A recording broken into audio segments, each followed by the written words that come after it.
ہمیں ایقان نصیب فرما دے، ہمیں احسان نصیب فرما دے۔ ایمان، ایقان اور احسان، یہ تین چیزوں کا جمع ہونا اللہ تبارک و تعالی کی سب سے بڑی نعمت ہے۔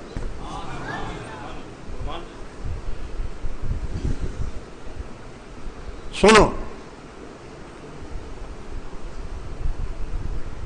حضرت عمر فاروق رضی اللہ تعالی عنہ خلیفہ ہیں، خلیفہ وقت ہیں۔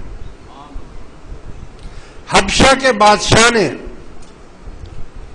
کچھ تحائف بھیجے امیر المومنین کے لیے، بہت ساری چیزیں بھیجی، نذرانہ۔ وہ جو لوگ آئے انہوں نے آ کر پوچھنا شروع کیا کہ بھئی ہمیں امیر المومنین سے ملنا ہے، بادشاہ سے ملنا ہے۔ تو اس نے بتایا اس گلی سے سیدھے آگے چلے جاؤ، وہاں جا کر پوچھ لینا۔ وہ اس گلی سے آگے گئے تو وہاں جا کر پوچھا تو انہوں نے بولا اب اس گلی سے ایسے چلے جاؤ۔ جب وہ اس گلی سے آگے پہنچے تو ایک میدان سا ملا، وہاں پر پوچھا کہ بھائی ہمیں امیر المومنین سے ملنا ہے، بادشاہ کے دربار میں جانا ہے، ہم سفیر ہیں، ہمیں بادشاہ نے بھیجا ہے۔ تو وہاں کچھ لوگ ان کو ملے تو انہوں نے کہا وہ سامنے جو گاڑا بنا رہے ہیں نا، آپ نے مٹی گیلی کی ہوئی ہے، اس میں بھوسا وغیرہ ڈالا ہوا ہے اور اس کو پاؤں سے اس کے اوپر چل رہے ہیں۔ گاڑا بناتے ہیں نا تو مٹی بنانے کے لیے پاؤں سے اس پر چلتے ہیں۔ تو انہوں نے کہا یار مذاق کیوں کرتے ہو ہمارے ساتھ، ہم آپ سے بادشاہ کا پتہ پوچھ رہے ہیں، آپ ہمیں یہ جو کیچڑ میں آدمی جو گارے میں پاؤں چلا رہا ہے آپ کہتے ہیں یہ ہے؟ انہوں نے کہا ہاں ہم سچ کہہ رہے ہیں۔ بولا نہیں ایسا ہو ہی نہیں سکتا۔ بولا ہو سکتا ہے، ہمارے بادشاہ، ہمارے مسلمانوں کے بادشاہ ایسے ہی ہوتے ہیں۔ بولا اچھا؟ وہ لوگ اس کے آپ کے قریب پہنچ گئے،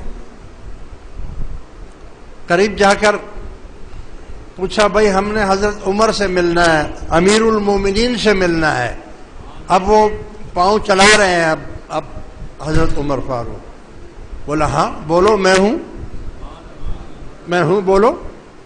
بولا آپ کیسے ہو سکتے ہیں، آپ تو بادشاہ ہیں۔ بولا ہمارا یہی طریقہ ہے، ہم مسلمان ہیں، ہم بادشاہ۔ آپ کسی اور سے کیوں نہیں کروا لیتے؟ یہ کہا کہ نہیں ہم اپنا کام خود کرتے ہیں۔ بولو کیا بات ہے؟ کہا بادشاہ نے آپ کے لیے یہ تحائف بھیجے ہیں۔ بولا وہاں رکھ دو، وہاں رکھ دو، یہ نہیں کہ نکل کر آ جائیں اور ان کے ساتھ بیٹھیں اور ان سے گفتگو کریں، کھڑے کھڑے یہ باتیں ہو رہی ہیں۔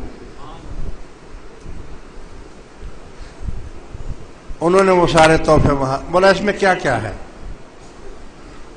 تو انہوں نے ایک زہر کی بوتل بھی نکالی اس میں سے، کہا کہ یہ زہر بھی بھیجا ہے انہوں نے۔ بولا یہ کس لیے بھیجا ہے؟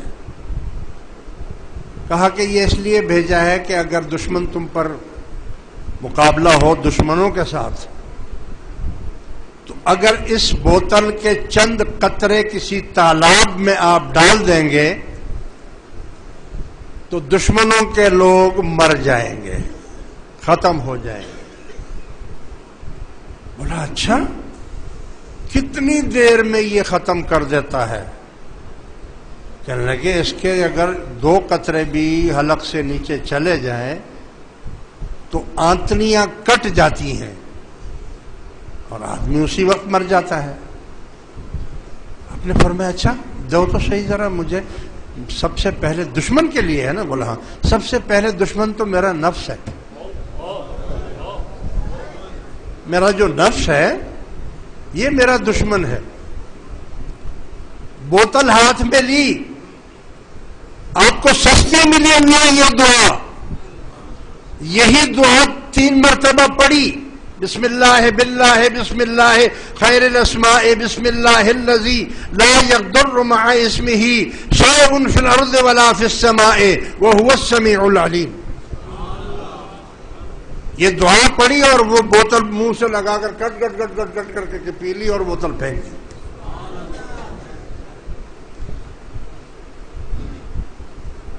انہوں نے یہ آپ نے کیا کیا؟ آپ نے زہر پی لیا. فرمایا تمہیں معلوم نہیں ہم کون ہیں؟ ہم مسلمان ہیں. ہمارے آقا نے ہمیں ایسے ایسے نسخے دیے ہیں کہ زہر بھی اب ہم پر اثر نہیں کر سکتا. بتلائیے، یعنی اس دعا کی برکت کو آپ دیکھیے کہ زہر پوری بوتل پینے کے باوجود آپ اپنا کام پھر شروع کر دیا اور لگے رہے اور کچھ بھی نہیں ہوا.